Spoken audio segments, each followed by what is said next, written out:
Encounter at the Edge of the World. Chapter 1. The Icy Escape. Emma Wilson sat in the creaky seat of an old transport plane, soaring over the vast white expanse of Antarctica. Her backpack, stuffed with a camera, notebooks, and a thermos, rested at her feet. At 29, she had left everything behind. Her job at a London magazine, her cozy apartment, even her boyfriend, who, as it turned out, valued her less than his crypto investments. The breakup with Nick had burned something vital inside her, leaving an emptiness she hoped to fill at the edge of the world. This expedition to Antarctica was her ticket to a new life. 3 months at McMurdo Station, writing about climate change and, perhaps, finding herself. The plane jolted, and Emma glanced out the window. Ice peaks, like the teeth of an ancient beast, pierced the clouds. She pulled out a worn notebook and scribbled. Everything here is real. No filters, no edits, just me and the ice. At McMurdo Station, chaos greeted her. Scientists bustled with equipment, radios crackled, and the smell of diesel mingled with the cold. Emma, in her bright red parka, felt like an outsider. Her guide was Tom Kane, a taciturn man in his late 30s, with faded blue eyes and a scar cutting across his left eyebrow. He looked as if Antarctica had carved him from ice, rugged, yet with a hidden warmth. "You a journalist?" he asked, glancing at her camera. "Writer," Emma corrected. "I write about what I see. Nothing to see here but ice and penguins." Tom shrugged, though a faint smile tugged at his lips. "Stick with me. You won't get lost." Emma rolled her eyes, but followed. Something in his voice, low, slightly hoarse, made her heart skip a beat for a moment. Chapter 2. Shadows in the Ice. The first week passed in a blur of routine. Emma photographed glaciers, interviewed climatologists, and learned to survive -30 degrees. Tom was her shadow, always nearby, but at a distance. He led her to ice caves, taught her to read cracks in the ice, and once saved her from falling into a crevasse. His hands, strong and warm even through gloves, lingered on her waist a moment longer than necessary. Emma felt her cheeks burn, despite the cold. "You always this quiet?"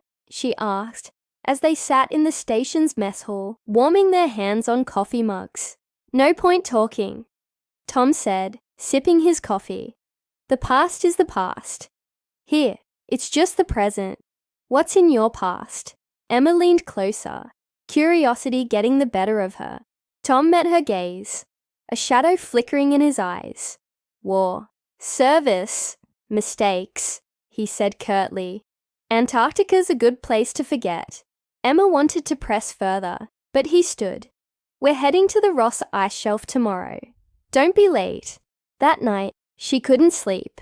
Images swirled in her mind. Tom's scar, his gaze, the Antarctic cold. She grabbed her notebook and wrote, "He's like this ice, hard, but something flows beneath. Maybe I want to find it too." Chapter 3. The Artifact. On the 3rd day of the Ross Ice Shelf expedition, everything changed. Emma and Tom were riding a snowmobile when they spotted an odd glow, deep within an ice cave. Tom stopped, frowning. "That's not normal," he muttered, grabbing an ice axe. "What's there?" Emma squinted, trying to make out the bluish light. "Don't know, but I've seen something like it before." They began digging, and after an hour, unearthed a small object, a transparent crystal the size of a fist, with a pulsing golden spark inside. Emma felt her fingers tingle when she touched it. "What is it?" she whispered. Tom's lips tightened, his face hardening. "It's not for us," he said. "Not for the station." "You know what it is," Emma said, locking eyes with him. "Tell me." Tom hesitated, then spoke, avoiding her gaze. 10 years ago, I was in Special Forces, in operation in the Arctic. We found a crystal like this. It altered reality. People saw things that weren't there. My commander lost his mind. The team died. I hid it and escaped here." Emma felt a chill that wasn't from the wind. "So what now?" she asked. "We just leave it." "No." Tom stuffed the crystal into his backpack. "I'll hide it, and you tell no one." Emma nodded, but her mind raced. She saw the crystal glow in his hands and felt it calling to her. Chapter 4. The storm approaches. Over the next few days, Emma noticed changes in Tom. He grew even more withdrawn, checking his backpack every half hour and avoiding her gaze. But something inexplicable was growing between them. One day, as they sheltered from the wind in an ice cave, Tom suddenly took her hand. "You're not like the others," he said softly. "You're not afraid of this place." "I am afraid," Emma admitted. "But with you, less." He smiled, and in that moment, she realized she was falling for him. Not the hero of her stories, but a man hiding scars under silence. They kissed, and the ice around them seemed to melt. But the idyll was short-lived. The radio crackled with a warning. A storm, one of the worst in a decade, was approaching. Emma and Tom were ordered back, but their snowmobile broke down 10 kilometers from base. They took shelter in an abandoned weather station, finding an old generator and food supplies. "We'll wait it out," Tom said, but his voice trembled. Emma noticed him clutching the backpack with the crystal. "It's because of that, isn't it?"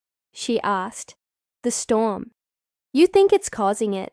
Tom said nothing, but his look said everything. Emma recalled his story of a reality that shifts.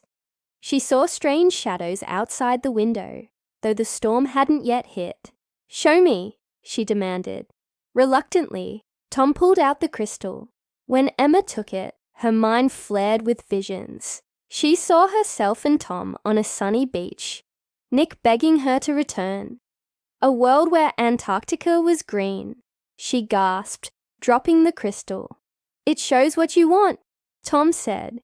"But it's a lie. It breaks people." "Then why keep it?" Emma felt anger rising. "Don't you trust me?" "I trust you," Tom said, pain in his eyes. "But I don't trust myself." Chapter 5. The Fork in the Road. The storm hit that night, turning the weather station into a trap. The wind howled like a beast, windows rattled, and the temperature plummeted. Emma and Tom sat by the generator, trying to stay warm. The crystal lay between them, its light pulsing in time with their breathing. "We won't make it if we keep it," Emma said. "It's drawing the storm. I saw it." Tom shook his head. "If we destroy it, we could lose everything. Reality. It could break." Emma took his hand. "And if we keep it, we'll lose each other." Tom looked at her, fear and hope mingling in his gaze. The storm intensified, the station creaking as it began to give way. Emma knew time was running out. She gripped the crystal, feeling it burn her palm.